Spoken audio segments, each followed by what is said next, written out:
デジタルラボ始まるよ。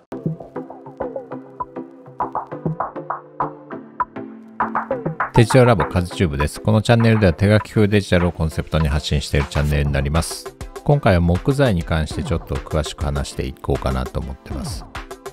書いてる場所は神社の側面にある階段、参拝した後に参拝した人がはけて降りていく階段のところですね。なんでここにしたかっていうと、いろんな木材があって、ペイントされてる木材だったり、太いものだったり、細いものだったり、しっかりした柱みたいな木材だったり、あと吹きさらしのところにある木材の表現の仕方みたいなのをちょっと解説できたらなと思います。よく見られてる方はわかると思うんですけど、テクスチャは一切使わないやり方で僕はずっと書いていて、今回も例に漏れずそのやり方で書いていきます。で、テクスチャ貼らないと何がいいかっていうと、貼る作業がまずない。書かなきゃいけないんですけど、貼る作業がなくなるよ。あと、余計なテクスチャ、余計な表現が入らなくなるので、見栄えとしてもすっきり見えるのではないかなと。今回も最後、写真との対比を見せようと思いますので、そこら辺もお楽しみです。木材かなり多くていろんな種類の木材があるんですけど、動画作るにあたってちょっと勉強したことがあっ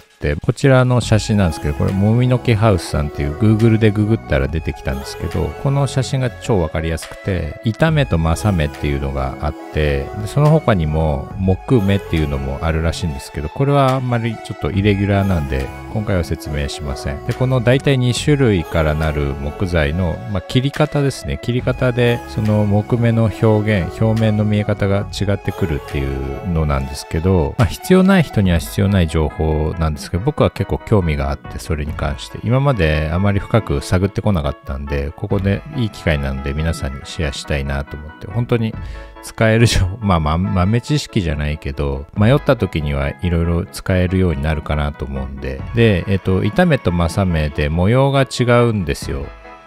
こんな感じです。よく見ますよね、こういうやつ。で、強度は板目の方が強度が強いみたいですね。ランダムの方ね、まっすぐの方じゃない方の模様です。正目の方は横方向の力に弱いみたいです。で、板目の方は両方強いっていう特徴があるみたいです。で、僕ちょっと今まで勘違いしてたんですけど、大黒柱みたいな太い木の場合は、木の中心を使ってるんだろうなと勝手に思ってたんですけど、実は違うみたいで、さっきのもみの木ハウスさんの写真のところに書いてあるんですけど、ここの部分を使ってるみたいです。割れにくいんだそうですね。木の特性上、木の中心に向かってひびが入るみたいなんですよ、木材って。なので、ひび入らないようなところ、柱でひび入っちゃうとやばいじゃないですか。だからさっきのあそこの部分が一番強度が強くて割れにくいっていうところみたいです。で、ちょっと高いみたいですね。しかも値段が。下塗り完成です。絵の話に戻ります。で、写真とちょっと違う表現をしてて、右端にある明るいところ、あそこ日が当たってるのは別で、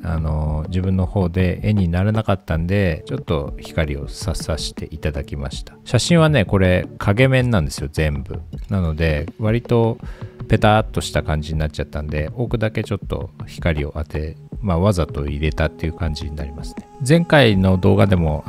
写真と比較しましたけど、見るとね、結構濃いっすよね、やっぱ写真ってね。セルと僕らが描いてる背景ってセルと一緒に合わせて見るものなので、やっぱり濃すぎると、そういう作品だったらいいんだけど、割と浮きやすい、背景だけリアルになってキャラクターがなんか写真のコラージュみたいになっちゃってるっていう作品もたまにあるんで、僕としてはあんまりそっちはいいなとはあんまり思えないんで、やっぱ一体感があった方が僕としてはストーリーの中に入り込みやすいなと思ってるんで、僕の基準としてはあんまり浮きすぎない、リアルすぎない背景が一番いいのではないかなと今も思ってます。どっかで変わるかもしれないですけどね、とりあえず今のところそういうふうに思ってます。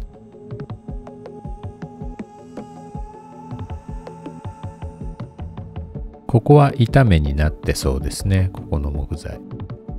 ここは正目かな、多分。おそらく正目になってくると思います。これでよくあるデジタルのあるあるなんですけど、影を全部定山で処理する方結構いると思うんですけど、色を作れなくなるからなるべく影色も塗った方がまあ大きい影のところはあんまり効率良くないからそんなにおすすめはしないんですけど、ちっちゃい影に関しては絶対描いちゃった方がいいですね。定山影の落とし穴みたいなのも動画で作ろうかなと思ってます。結構ね、皆さん知らないでやってること多いと思うので、これも多分皆さんの有益な情報になるかなと思います。定山影使うなってわけじゃないんですけど、用途によって使い分けた方がいいよっていうその動画になると思うので、全否定ではないです。誤解しないでください。僕も全然定山影使いますので、ここも定山では多分表現できないところかなと。下の黒い色、あれは普通に定山だと透明感が出ちゃうんで、なかなか再現できないと思います。やってみればわかるかな。まあちょっと専門用語になっちゃうんですけど、ブッ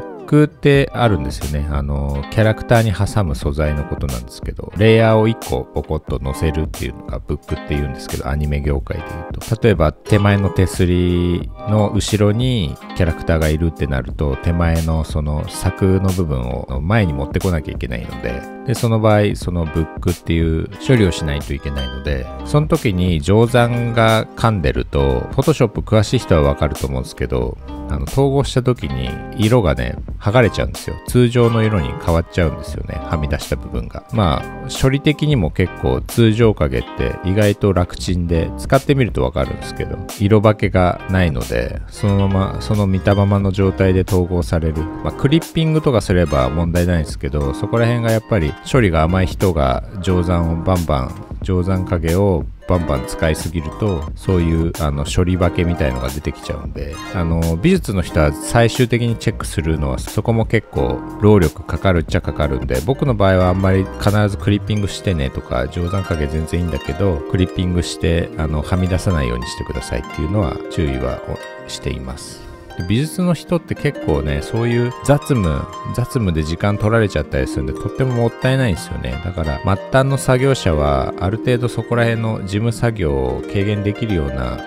心遣いは必要かなと僕は思ってます。結構そこ実務じゃなくて、なんか雑務が増えすぎて絵を描く時間がなくなって管理疲れみたいなのをしちゃって、美術監督自体をもうやりたくないっていう人も結構いるっちゃいるんですよね。それ以上のやりがいを見つけれれば全然耐えられるんですけど、もう本当に目の前の作業とかプレッシャーに押しつぶされてできなくなっちゃうっていう人も少なくはないんで、それまで多分人の絵を直すってやったことないと思うんですよ、人生で。だから結構ね負荷はかかるんですよね。ダブルでスケジュールの切迫と他人の絵を直さなきゃいけないっていう、その自分がコントロールできないところまで手が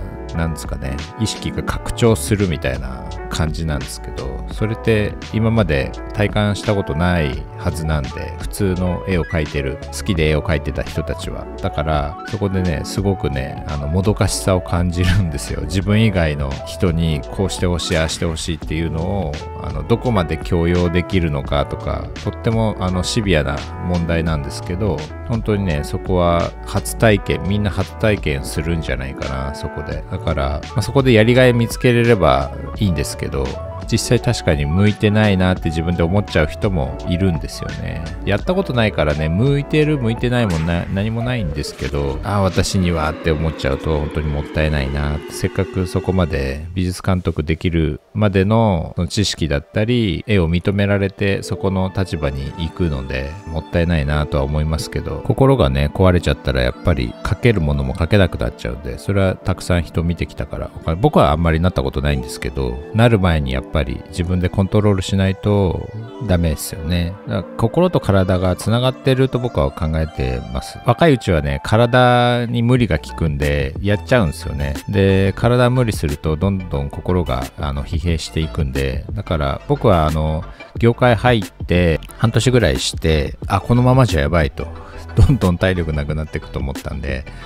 ジムに通い始めました。体に無頓着だとやっぱり精神病みますので、これは必ずやった方がいいというか、そこは気にしておいた方が、自分しか気にしてくれる人いないんで、逐一ね、痩せた方がいいよとか、運動しなさいとか、もう親誰もいないじゃないですか、そんな言ってくれる人。だから自分で管理するしかないんですけど、本当にやらないと太るし、老けるし、メンタル病むし、悪いことが重なってきちゃうので、仕事ばっかりってなると、ちょっとね、僕はあんまりおすすめはしません。みんな体壊してる人大体運動してね人多いんで結構批判が集まりそうですけど、でも実際本当にそう思ってます。ただですね、心は壊さないんですけど、強くなりすぎて攻撃的になっちゃう人も多いので、そこはすごく注意が必要ですね。周りを罵り始めるとかね、やってない人をバカにするとか僕もある一時期そう心の中で思ってた時も、口に出して言ってた時もありますけど、そういうやばい状態に入っていくんで、体ばっか鍛えるとね。だから心もある程度勉強しないとちょっとバランス取れなくなるかな。周りと不和が生じ始めるので、心当たりある人はちょっと考えた方がいいかも。心の勉強をちょっと始めるのはおすすめします。心と体どっちが先なんだって優劣つけたがる人いるんですけど、絵も一緒でクオリティと生産性どっちが大事なんだってこうね、両天秤じゃないですか。でどっちかだけが大事ってなると、やっぱりそういう人ってバランス崩していくので、心と体も一緒で両輪というか右足左足みたいなもので長く歩いていくにはやっぱり両方必要なんですよね。お父さんお母さんみたいな関係性ですよね。どっちが好きみたいな、どっちが大事みたいな、両方いないとあなた生まれてませんよみたいなことなんですけどね。自分に問い合わせして、今どっちが足りないか、どっちが必要なのかっていうのを見極めて、自分のタイミングで足りない部分を補っていくっていう、その否定するんじゃなくて、補い助け合いながら、長く歩んでいくっていうのが非常に大事かなと、僕今時点ではそう思ってますね。だいぶ木目の話からずれちゃいましたけど、絵の話に戻りますね。今回ちょっと模写して得た知識としては、確かにこうなってるなっていうのは、苔ですね。苔むした表現、状況に応じて、ここで言うと下の方、多分霧が水分が溜まるであろう場所、じめっとしてるであろう場所の木材に関してはこういう風に緑の色を入れるとリアルになるなと。どっかで使えたら多分使えます。今までは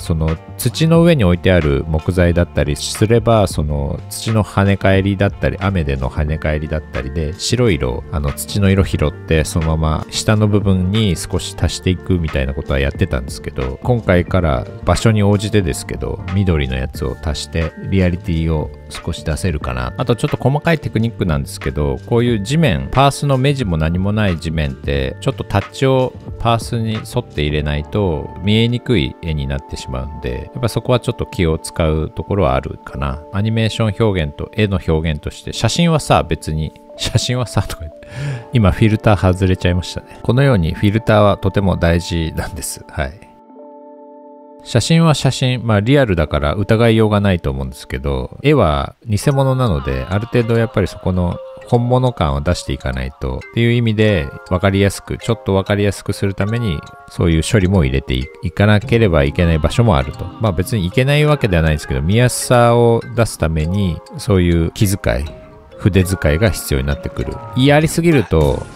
バカにしてんのかみたいな、見る人バカにしてんのかみたいになっちゃうんで、過度な説明とか過度な注意ってやりすぎるとやっぱり不快になっちゃうじゃないですか。絵も一緒で、過度な説明、過度な誇張表現だったりすると、やっぱりちょっとバランス崩して見る人がちゃんと見なくなっちゃう。動画をもう終わっちゃいますね。今日のまとめで言うと、木には切り方があって用途に応じて場所で使われている材料の性質が違うよ。あと何をとってもバランスが大事だよ。この最後のメッセージの方が大事かな。はい。以上になります。最後まで見ていただきありがとうございました。じゃあね、バイバーイ。チャンネル登録、高評価よろしくお願いします。コメントも待ってます。